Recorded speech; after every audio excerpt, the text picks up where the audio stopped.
네, 안녕하십니까, 여러분. 비전 교육학입니다. 이번 시간에 저와 함께 학습해 볼 내용은 바로 총괄평가입니다. 이 총괄평가는 뭐냐면 우리가 앞서서 교육평가 유형을 어떠한 기준에 따라서 나누어 보았죠? 즉, 교육평가를 평가의 시기, 교수자가 학생들을 언제 평가할 거냐, 이 평가의 시기에 따라서 교육평가를 분류해 보았어요. 우리가 예를 들면 평가의 시기에서 가장 중요한 기준이 뭐라 그랬냐면 교수학습이 일어나는 시간이죠. 교수학습, 즉 교수학습 전에 평가가 일어나는지, 혹은 교수학습 중에 평가가 일어나는지, 혹은 교수학습이 끝나고 나서 평가가 일어나는지에 따라서, 이 전중후에 따라서 그 평가를 유형화시켜 보면 시킬 수 있다. 나누어 볼 수 있다. 어떻게? 전과 중에 일어나는 건 진단평가, 중에 일어나는 건 형성평가, 평가 후에 일어나는 건 총괄평가입니다. 이해되시죠? 그래서 앞서서 진단, 형성평가까지 다 했고, 이번 시간은 교수학습이 끝나고 나서 이루어지는 총괄평가에 대해서 한번 학습해 보도록 하겠습니다. 자, 총괄평가는 뭐냐면 역시 한자로 이루어진 건데 다총과 묶을괄이 이루어져서 만들어진 한자어입니다. 다총은 뭐냐면 빠진 것 없이 모두 다를 얘기하는 겁니다. 다총, 모든 걸 총합한다, 총괄할 때 그 총을 의미하거든요. 즉 교수 학습이 끝나고 나서 학생들의 어떤 변화에 대해서 빠진 것 없이 모두 다 체크하는 평가가 총괄평가입니다. 이해되죠? 뭐 학습자가 느꼈던 어떤 학습자의 변화 정도라든지, 그 다음에 어떤 프로그램의 효과라든지, 이런 것뿐만 아니라 만족도라든지, 즉 학습이 끝나고 나서 이 학습과 관련된 모든 것들을 빠짐없이 다총, 묶어서 평가해낸다. 그래서 총괄평가입니다. 이해되시죠? 정의를 보시면 어떠한 프로그램이 종료되었을 때, 우리 시기에 따라서 평가를 유형화시키는 거잖아요. 맞죠? 그래서 어떠한 프로그램이 종료되었을 때 실시하는 게 총괄평가다. 그런데 어떤 거에 대해서 평가를 하냐? 바로 그 효과와 적합성을 최종적으로 검토하기 위해 실시하는 평가다. 이 교육 프로그램이 과연 효과가 있었냐? 이 교육 프로그램이 적합하냐? 그 학습자들에게 그것을 최종적으로 검토하기 위해 빠진 거 없이 모두 묶어서 평가를 내리는 것을 총괄평가라고 한다. 일정 기간의 수업이 끝난 이후에 수업의 효과를 판단하기 위해 실시하는 학기말 시험이나 학년말 시험이 이에 해당된다. 자, 일정 시간의 수업이 끝난 이후에, 이게 핵심 포인트죠. 계속 어떤 프로그램이 종료되었을 때, 무언가 끝난 이후에 그 수업의 효과가 있었는지 효과를 판단하기 실시하는 학기말 시험이나 학년말 시험을 총괄평가라고 한다. 이래죠. 물론 그 수업의 효과를 판단하는 것뿐만 아니라 아까 말씀드렸던 것처럼 이 총괄평가라고 하는 거는 학습자들이 이 학습 프로그램에 대해서 만족했느냐, 만족도라든지, 혹은 효과라든지, 혹은 뭐 교수학습 이 프로그램이 나타내는 뭐 효율성이라든지, 뭐 전체적으로 다 빠진 거 없이 체크해서 학습이 프로그램이 종료되었을 때 그걸 묶어서 평가해내는 것을 총괄평가라고 한다. 이해되시죠? 어렵지 않죠? 그러면 핵심 포인트는 뭐냐면 이 총괄평가를 제작할 때 유의점은 뭐냐? 자, 유의점 한번 먼저 보도록 하겠습니다. 시험에 나올 확률이 높죠. 목표 지형 평가 혹은 규정 지형 평가 모두 사용 가능하다. 즉 총괄평가를 실시할 때 반드시 규준 지형 평가를 실시해야 된다. 혹은 반드시 준거 지형 평가를 실시해야 된다. 그런 규정은 없습니다. 즉 학습 끝에 학습자들의 어떤 학습 도달 여부를 파악할 때 규준 지형 평가로 그것을 총괄 평가를 실시할 수도 있고, 혹은 준거 지형 평가로 실시할 수 있다. 목표 지형 평가는 뭐냐면 그 총괄 평가 뭐에 포인트를 두는 거죠? 목표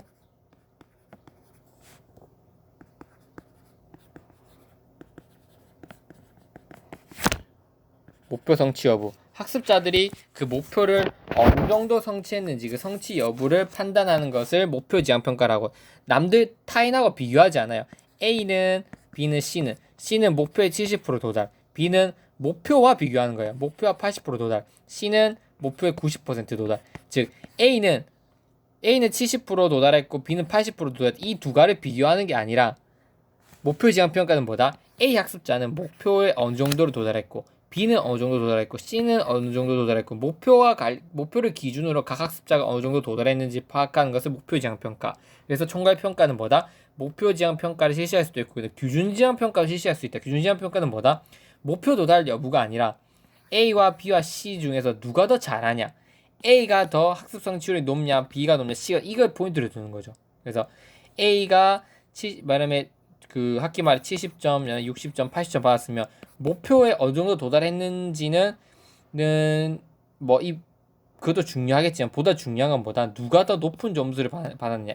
A, B, C 중에서 그것을 기준으로 평가하는 건 규준 지향 평가다. 그래서 총괄 평가는 목표 지향 평가, 규준 지향 평가, 즉 그 어떠한 목적에 사용되는지에 따라서 두 개 다 모두 다 사용 가능하다. 두 번째, 일반화 및 전이 가능성이 높은 문항을 선정한다. 자, 고등정신 기능에 속하는 인지 능력, 학습 위계를 보아 상위 수준에 속하는 학습 목표는 그것을 완전히 습득했을 때 그 자체의 습득이 그치지 않고 다른 상황, 다른 내용으로 응용될 수 있는 수평적 전이 보다 높은 수준의 학습 과제에 직접적으로 도움을 주는 수직적 전이 효과를 갖는다. 이게 무슨 말이냐면 즉 우리가 학습이라고 하는 것은 완전히 이 총괄평가는 학습이 끝난 상태에서 평가를 내리잖아요. 근데 고등정신기능에 속하는 이 인지능력 같은 거는 즉 학습이 끝났을 때는 어떤 학습자들은 주로 뭘 가지게 된다? 이 전이력을 가지게 된다 이거예요. 무슨 전이를 가지냐면 학습자들은 수평적 전이와 수직적 전이를 갖는 거예요. 그러면 총괄평가의 평가 문항도 어떤 평가 문항으로 구성돼야 된다? 일반화 및 전이 가능성이 높은 문항을 선정한다. 즉 학습자들이 어떠한 A라는 프로그램이 끝나고 나면 어떠한 능력을 가지게 될 겁니까? 수평적 전이와 수직적 전이를 할 수 있는 어떤 능력을 갖추게 되는 거예요. 이해되십니까, 여러분? 학습자들이 이렇게 고등정신 능력을 가지게 될 거니까 총괄평가의 평가 문항은 형성평가는 그때도 얘기했지만 뭔가 이렇게 전이 능력을 판단하는 평가 문항으로 구성하면 됩니까? 안 됩니까? 형성평가 안 됩니다. 형성평가는 단순히 어떤 학습의 이해를 파악하는 정도, 그 정도의 능력, 즉 창의력을 물어보거나 높은 수준의 인지력을 물어보는 문항으로 구성하면 안 된다라고 제가 분명히 말씀드렸어요. 형성평가 이해되시죠? 왜냐면 지금 학습자가 이 학습을 잘 따라오고 있냐, 잘 따라오지 못하고 있냐 정도를 판단하는 게 형성평가의 목표입니다. 하지만 총괄평가는 모든 학습이 끝나고 이루어지는 평가 방식이잖아요. 맞죠? 그러다 보니까 어떤 학습 내용을 이해하는 정도, 이해하는 수준의 어떤 문항보다는 뭔가 창의력, 그다음에 어떤 전이력 이런 것들을 평가할 수 있는 문항으로 구성돼야 된다. 즉 고등 정신 기능을 판단할 수 있는 그런 문항으로 구성해야 된다. 그걸 다른 말로 뭐라 그러냐면 일반화 및 전이 가능성이 높은 문항을 선정한다. 즉 학습자들은 이 문항을 풀면서 어떤 다른 영역의 전이를 많이 할 수 있는 그런 고등정신을 활용할 수 있도록 하는 거죠. 이해되죠?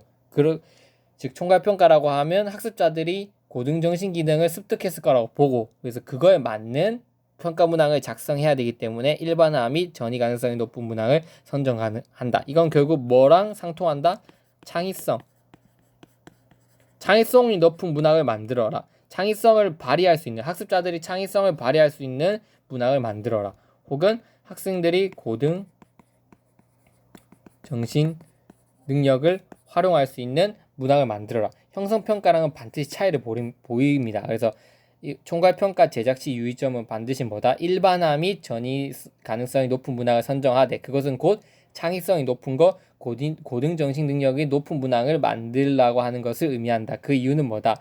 학습자들은 보통 학습이 끝나면 어떻게 인지 능력을 획득하게 될 텐데 이것은 학습 위기를 보아 상위 수준에 해당하는 것이기 때문에 학습자들이 학습이 끝났을 때는 이러한 창의성과 고등정신 능력을 획득할 것으로 보기 때문에 그에 걸맞게 총괄평가의 문항도 일반화 및 전이 가능성이 높은 문항을 만들어주는 게 중요하다. 이해되시죠? 마지막 대표적인 문항을 표본으로 한다. 즉 지엽적인 것보다는 여러 가지 영역을 대표할 수 있는 문항을 표본으로 평가 문항을 작성하는 것이 좋다. 그래서 우리가 지금 여러분들이 저한테 예를 들면 교육, 심리, 예를 들면 교육 평가를 배웠고 지난 시간에는 교수학습 이론을 배웠잖아요. 맞죠?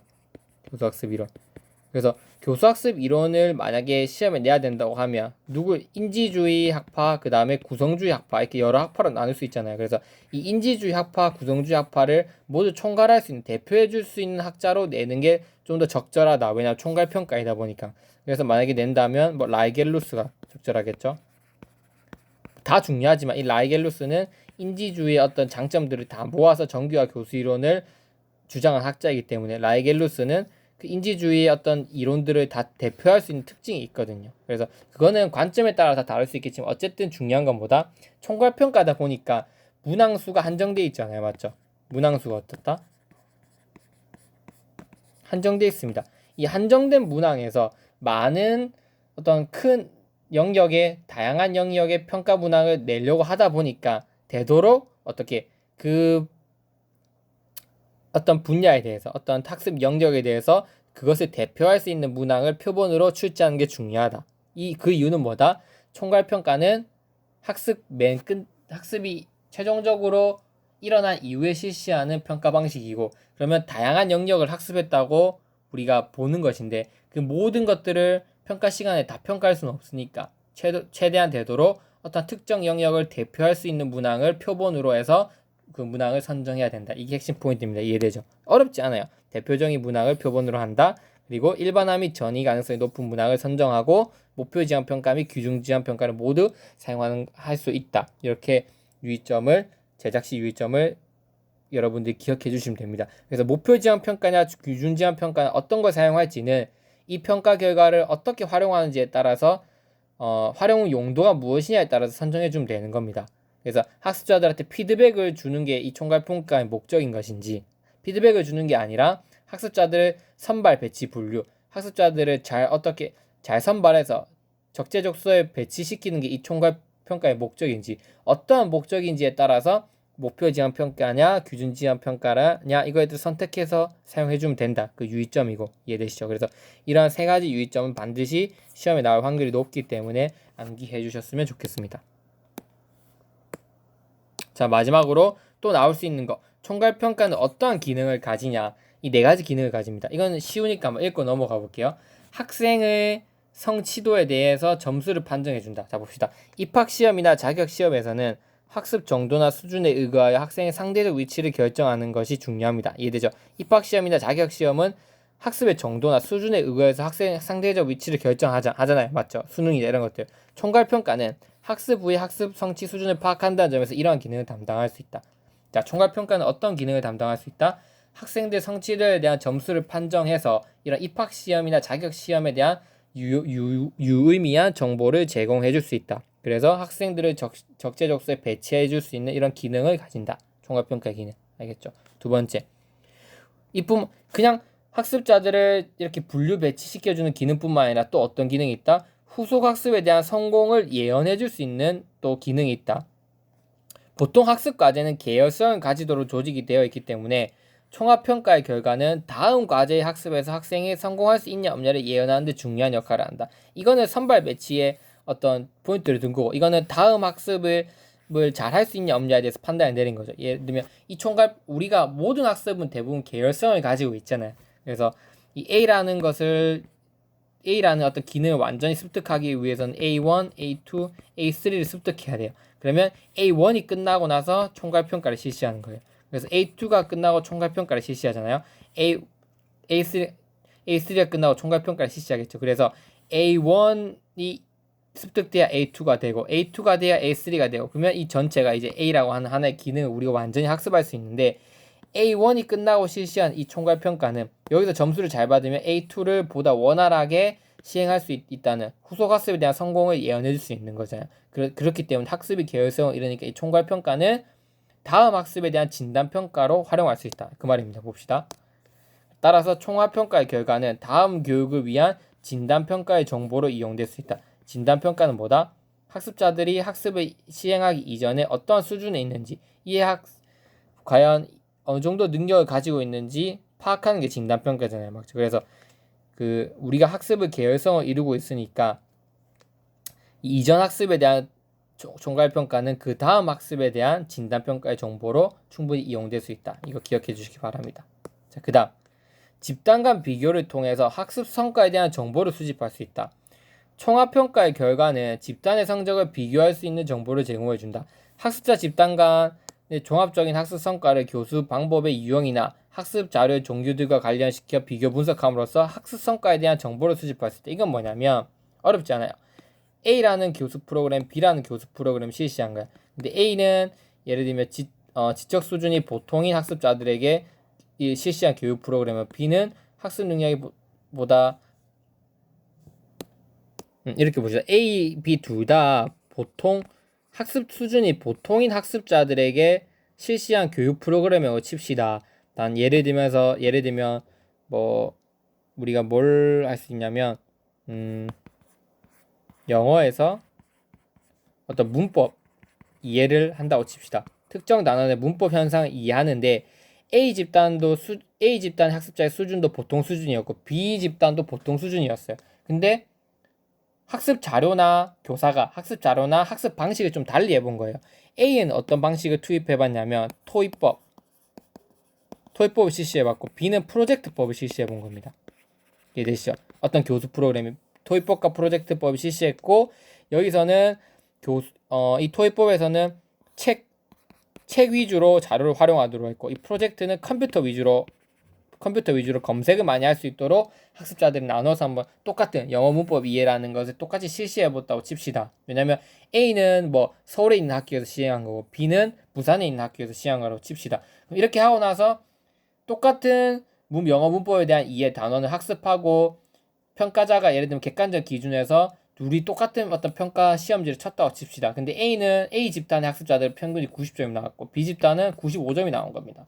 이해되시죠? 그래서 프로젝트법을 활용하고 컴퓨터라는 학습 자료를 활용하니까 학습자들의 어떤 학습 평균 결과가 95점이 나왔고 A 집단은 토익법을 쓰고 어떤 책을 활용하는 걸 하니까 90점이 나온 겁니다. 그래서 이러한 영어 문법의 이해라는 단원을 학습할 때 그리고 보통 수준의 능력을 가진 학습자들에게는 토익법이나 책보다는 프로젝트법, 즉 컴퓨터를 활용해서 다양한 정보를 수집한 프로젝트법을 활용하게 되면 더 높은 수준의 성취를 불러일으킬 수 있겠다라고 우리가 유의미한 정보를 얻을 수 있는 거잖아요. 이해되죠? 이게 총괄평가라는 겁니다. 즉 학습이 끝났을 때 어느 정도 성취 수준이 이루어졌는지를 평가하게 되고 그 평가하면서 어떤 집단의 어떤 학습 자료들이 사용되었는지 집단 간 비교를 하게 되면서 우리는 뭘 얻을 수 있다? 여기 보세요. 학습 성과를 어떠한 학습 성과를 교수 방법이나 유형, 학습 자료 종류 등과 관련해서 비교 분석함으로써 학습 성과에 대한 정보를 수집할 수 있다. 즉 어떠한 교수 방법, 어떤 학습 자료를 쓰면 더 학습 성과를 불러일으킬 수 있냐 없냐. 이건 총괄 평가를 실시해야만 할 수 있는 거잖아요. 즉 총괄 평가를 실시해서 집단 간의 어떤 비교를 통해서 교수 방법 유형이나 학습 자료 종류에 대한 어떤 성과에 대한 그 정보를 수집할 수 있다. 이게 총괄 평가의 기능입니다. 마지막 학습자들에 대한 피드백도 제공해 줄 수 있다. 학생의 학습 진보 정도를 알려주는 것을 주된 평가는 형성평가다. 주로 학습자들에게 피드백을 제공해 주는 건 형성평가에서 하는 거다. 하지만 그러나 필요에 따라 총괄평가에서 이와 같은 기능을 담당할 수 있다. 교과목을 학습하는 도중 비교적 넓은 분야에 걸친 총괄평가를 실시하거나 그 결과를 학습자에게 통지하는 것은 학습자에게 자기 진보 수준을 알려줌으로써 피드백 효과를 거둘 수 있다. 즉, 한 학습이 끝나고 나서 너의 수준은 이 정도라고 알려주는 것 자체로 학습자들은 자기 수준에 대한 판단, 내가 이 정도 결과를 얻게 되었구나. 자기 진보 수준을 파악함으로써 스스로에 대한 피드백 효과를 거둘 수 있다. 따라서 총괄평가도 어떻다? 여기 보시면 결과를 학습자에게 통지하는 것은 학습자에게 자기 진보 수준, 네가 어느 정도 수준에 있다라고 알려주는 거기 때문에 그것 자체가 뭐가 된다? 피드백 효과를 거둘 수 있다. 이해되시죠? 그래서 충분히 총괄평가도 학습자들에게 대한 피드백을 제공하는 기능도 있다. 그래서 기능 총 4가지 뭐다? 피드백 제공 기능, 학습 성과에 대한 정보 수집 기능, 후속 학습 성공에 대한 예언의 기능, 학생의 성취도에 대한 점수 판정의 기능. 이게 총괄평가가 담당하는 가장 중요한 기능 4가지입니다. 네, 이것을 끝으로 교육평가를 평가 시기에 따른 기준으로 나누어서 우리가 살펴본 그 진단평가, 형성평가, 총괄평가에 대해서 마무리를 지어보도록 하겠습니다. 뭔가 학습에 하시는데 이해가 안 되거나 뭔가 긴가민가 하시는 부분은 댓글을 달아주시면 제가 자료를 찾아보고 정확한 결과물을 여러분께 댓글 답변을 남겨보도록 하겠습니다. 네, 이상으로 교육평가 유형 총괄평가 마치도록 하겠습니다.